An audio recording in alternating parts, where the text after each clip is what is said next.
chapter 15.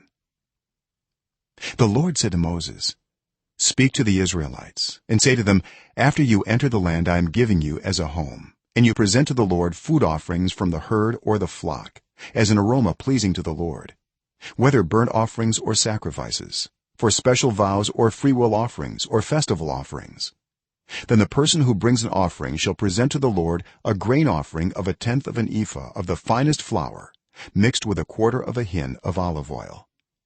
With each lamb for the burnt offering or the sacrifice prepare 1/4 of a hin of wine as a drink offering. With a ram prepare a grain offering of 2/10 of an ephah of the finest flour mixed with 1/3 of a hin of olive oil and 1/3 of a hin of wine as a drink offering. Offer it as an aroma pleasing to the Lord. When you prepare a young bull as a burnt offering or sacrifice for a special vow or a fellowship offering to the Lord, bring with the bull a grain offering of 3/10 of an ephah of the finest flour mixed with 1/2 a hin of olive oil, and also bring 1/2 a hin of wine as a drink offering. This will be a food offering, an aroma pleasing to the Lord. Each bull or ram, each lamb or young goat is to be prepared in this manner. Do this for each one, for as many as you prepare. Everyone who is native born must do these things in this way when they present a food offering as an aroma pleasing to the Lord. For the generations to come, whenever a foreigner or anyone else living among you presents a food offering as an aroma pleasing to the Lord, they must do exactly as you do. The community is to have the same rules for you and for the foreigner residing among you. This is a lasting ordinance for the generations to come. You and the foreigner shall be the same before the Lord. The same laws and regulations will apply both to you and to the foreigner residing among you. The Lord said to Moses, speak to the Israelites and say to them, when you enter the land to which I am taking you and you eat the food of the land, present a portion as an offering to the Lord.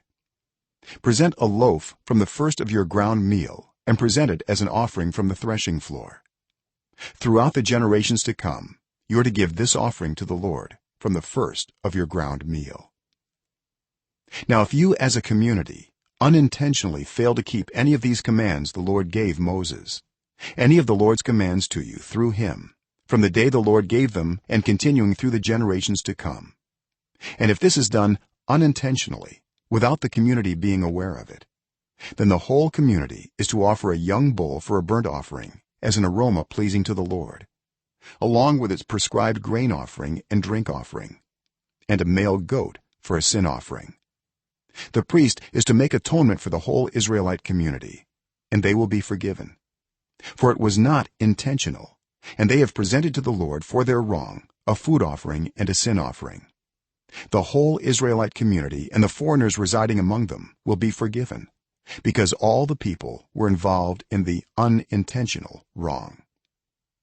But if just one person sins unintentionally, that person must bring a year-old female goat for a sin offering. The priest is to make atonement before the Lord for the one who erred by sinning unintentionally, and when atonement has been made, that person will be forgiven.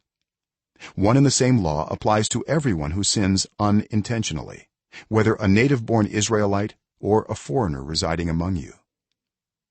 But anyone who sins defiantly, whether native-born or foreigner, blasphemes the Lord and must be cut off from the people of Israel. Because they have despised the Lord's word and broken his commands, they must surely be cut off. Their guilt remains on them. While the Israelites were in the wilderness, a man was found gathering wood on the Sabbath day. Those who found him gathering wood brought him to Moses and Aaron and the whole assembly, and they kept him in custody because it was not clear what should be done to him. Then the Lord said to Moses, the man must die. The whole assembly must stone him outside the camp. So the assembly took him outside the camp and stoned him to death, as the Lord commanded Moses. The Lord said to Moses, speak to the Israelites and say to them, throughout the generations to come, you are to make tassels on the corners of your garments with a blue cord on each tassel. You will have these tassels to look at and so you will remember all the commands of the lord that you may obey them and not prostitute yourselves by chasing after the lusts of your own hearts and eyes. Then you will remember to obey all my commands and will be consecrated to your god. I am the lord your god, who brought you out of Egypt to be your god. I am the lord your god.